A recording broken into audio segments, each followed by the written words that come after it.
We have a really special Pop Trigger interview today. So joining me and Brett and Grace, we've got actor, director Brionne Davis. Yeah.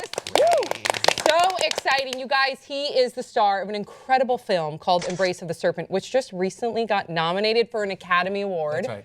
Best Foreign Language Film. Yes. Also top honors at Cannes, at the Spirit Awards. So before we dive into your character, because you kill it, and we'll also get to take a little bit a look at the film, right? What has it been like being a part of a film that no matter where it goes, and I'm talking about like Cannes and the Spirit Awards and all these different festivals, that it's getting such critical acclaim? What does that feel like? I think it really starts back from when I got the role to go to the Amazon. I mean, I just realized that I just had to open myself up to this experience, right? And then it continued to happen after that, and I realized you can't hope for something, you can't constrict it, you can't make it precious. You just have to be open and have the experience, and that's kind of what it's been like. And now the freaking Oscars. The Oscars. That's insane to me. It is. From the little canoe in the Amazon jungle. Okay, to, can we reference, because you keep mentioning the Amazon, and I know that there hasn't been a film there in like 30 years, right? No one's filmed there in 30 years. You guys came in, right, and you guys shot Embrace of the Serpent. Can we take a look at the trailer?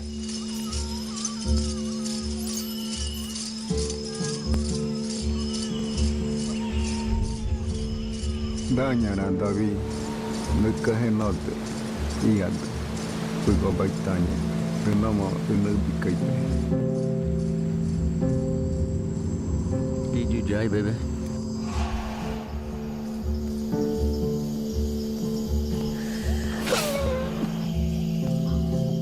Nako ibono ne kuni bulu, nako alam, meku apa ni bulu, muda ikut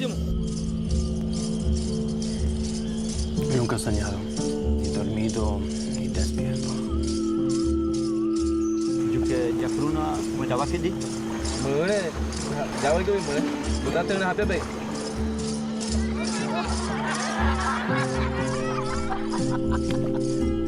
Kau iban mai mak, hati kemuhai tu.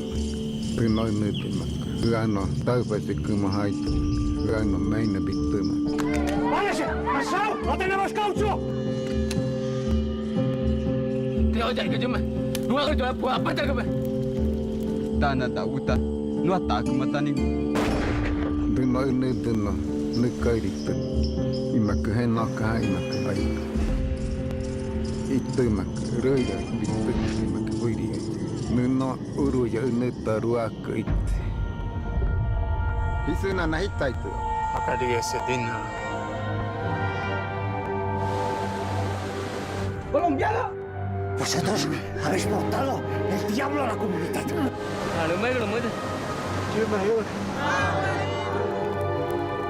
This is madness. ¡Eu sou a Messia, o Redentor dos sitios!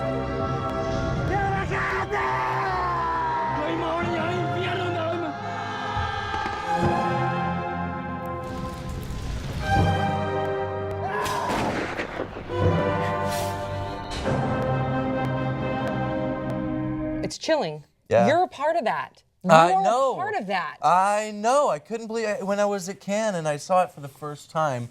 The first time you saw it was at Cannes? Yeah. And Neil and Beal, my co-stars, were sitting next to me. The director and the producer were all right there in the middle. And this theater is huge with all these people. And then all of a sudden, the film is over, and I'm. But you were there. I got to be. I'm a part of this film, which would be my favorite film of all time. And it won top honors at Cannes, too. Yeah. The Director's Fortnight, we won the Art Cinema Award. Yeah. And you're filming in the Amazon, you talked about. You're filming with indigenous people. These aren't actors. Yeah, well, what was the casting process for that? Because I think it's one thing to cast indigenous people who are familiar with the area, but then... And the language. And the language, of course, but like, how do you know that they're going to be all right on camera? Because that's such a huge part of any movie that you're acting, you're not aware of the camera. Right. How do you test that? Well, okay, there's a few things on this, but I'm going to attribute to, first of all, Ciro Guerra, who's the director, and his team of people. Andres Barrientos was the acting coach on the set. Spent a lot of time with them. We also had another coach that worked with the extras, but Andres spent a lot of time with Antonio, who was my traveling companion, and Nilbio. So a lot of time was spent with them. But the great thing about these guys is that their whole lives, they're told these stories from their ancestors, and it's told down and told down and told down. So it's not like reading, you listen and you hear, and you get to create this imagination, or you have this really strong imagination, which for an actor is your biggest power tool, right? Yeah. So I'm looking at these guys and having this scene, and I'm telling him I hate him or whatever, and he's looking at me and he's thinking that I'm saying this to him. Oh, crap. You know, there's those moments, which at least I'm thinking that he's thinking that. Brilliant, though. But it's fantastic. But you know, we were friends. I mean, Antonio is an amazing human being, in this light of the earth, grounded and just beautiful spirit. You know, and but yeah, so it was kind of weird. And I only thought that because if I'm across from an actor that's an actor and I see them going through this, having this experience, I can trust it. Right. You know, but him, who was a friend of mine, I just want you to know that I'm not really saying these things. Yeah. I'm not really having this feeling for you. So, and then what about the conditions when you're not shooting because you're in the Amazon? Okay. What is that like? There's no like trailer you're going back to. We were Right. saying It wasn't before, like yeah. Revenant where, you know, it was hard. No, it was, you know, when I got there, I flew into Mattu, and first of all, I was thinking on the plane going down there, I'm either going to die, fall off a cliff, get bit by something, or I'm going to have the most amazing time of my life. Did you get bit? Outside of filming. I flew in, and when I landed, it's kind of a third world country because the only way to get to Mattu is by flying. But then I fly in, land, I meet the producer, Christina. I feel safe. Okay, everything's cool. And then I go to this restaurant place, and the police come and they have to check my information, and I've been told don't give your information to anyone, like hand it over and let them take it away. You have to hold on. All this stuff that I read and freaked myself out about. So I get in, and I'm being taken 2 hours further into the Amazon by this guy who picks me up in like this Jeep that's like 15 years old, and the gas tank is right here in the middle of my legs, and the tube is going in, and he's over here, hey, patro, smoking a cigarette, you know. Oh my God. And I'm like, do you mind not smoking the cigarette? Yeah, next to the gas tank. Yeah. He's like, oh, when you die in Spanish, right? Yeah, but I don't want that to be now. Not today.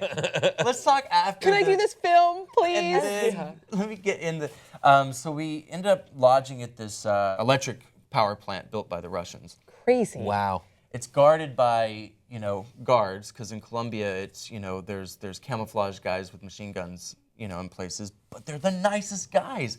They call me over and like they're all in the bush and they're like, you know, they're hanging out. Hey man, how's it going? They're like 20 years old and they're just, you know, talking to me and just the nicest guys. They don't look, you know, like they should be having machine guns. Right, exactly. When I was 28, do not give me a machine gun. Did you eventually get to a point where you had a rapport with these guys and you would ignore the fact that they did have like a machine gun attached to their body? It was always that would be kind very of- difficult for me to ignore. Yeah, it was always kind of shocking, especially because they were just so nice. Yeah, you need directions? Here, just go that way. But it was, this place was just really, I felt very claustrophobic in it because I didn't feel safe traveling outside. I couldn't go for runs. I couldn't, you know, that kind of thing. But then we were about a week and a half there, and then we moved back into Mattu, and we stayed at this really amazing hotel. It's a motel to us, you know, like on Sunset that way.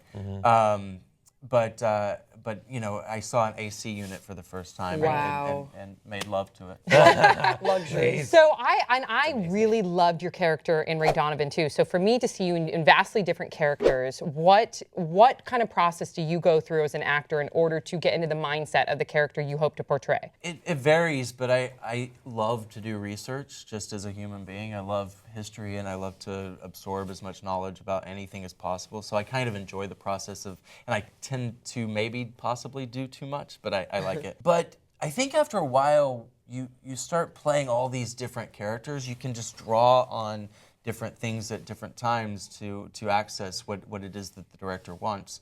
But with Richard Evan Schultes, who's the father of ethnobotany, he's the person that my character is based on. So extensive research, and they let me know, confirmed about a month before I went down there. So I had all the time. I read One River by Brionne Davis, which is was kind of my Bible. And then I started trying to memorize these plants in Latin, which I realized Did you try any of the plants? Did you try any of these hallucinogenic plants? Yeah, there's a thing called mambe, which is prevalent in the movie. Ooh, do tell. But mambe it's like an herb. It's better for you than coffee. They sell it on the shelves. It's coca leaf and ash combination. My character makes it in the movie. And it's ancient and it's sacred. It's been a part of South American culture for centuries. And it's a powder, and you just put it in your mouth, and then it kind of creates this numbing sensation here.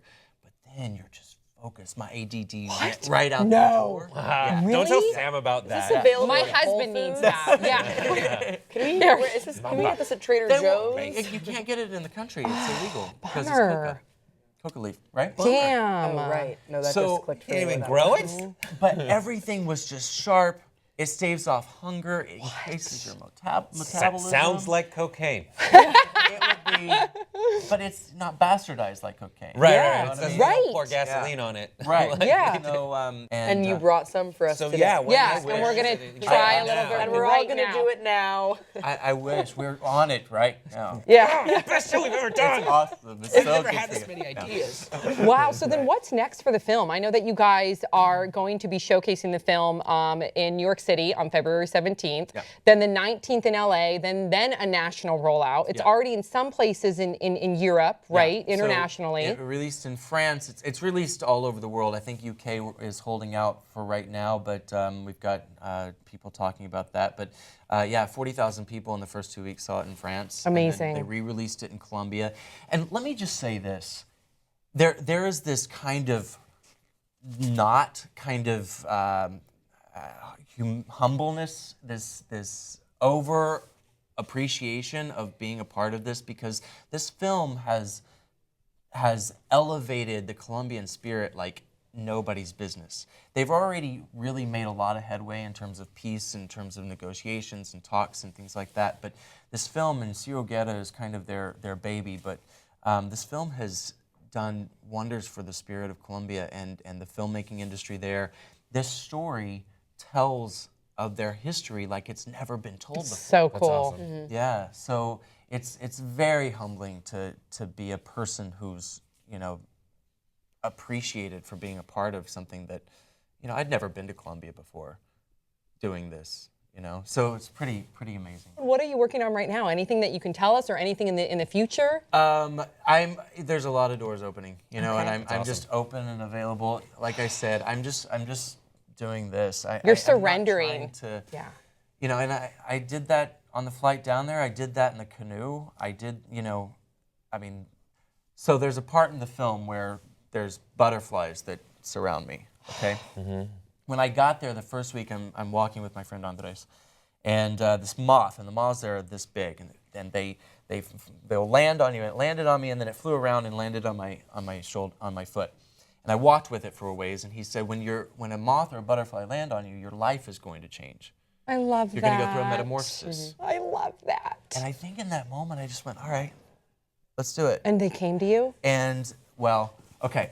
So my character is also going through a change, going through a metamorphosis and understanding, a deeper understanding of himself. His quest is to seek this yacruna plant. Both the scientists are seeking this yacruna plant for different reasons.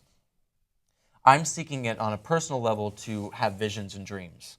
And then he's seeking it to heal, but I'm sent by the government to acquire a specimen for rubber for the war. Got it. And then we're at the very end of shooting, and we shoot in different, we shot the last scene first. Got it. That kind of thing.